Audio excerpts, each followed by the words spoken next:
সার বীজ বা আপনার যে কীটনাশক আছে যেগুলাতে ডেট আছে এগুলা দেখবেন যে ডেট আছে না দোকানে বসে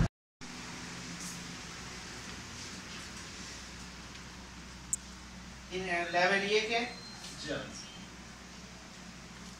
टेक्नीशियन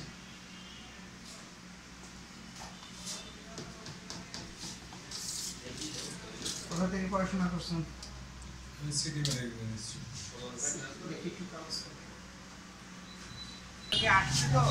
খালি মেসেজ আমার ব্রেনে মোবাইলে কেন এখানে আপনি নিয়ম কি কি টেস্ট হয় এটা দিয়ে আর কি স্কোর আর কই 20 বছর আপাতত আপনার এই কাগজগুলো আমি একটু আপনি আমাকে আরো কিছু তথ্য দেবেন এইটা কবে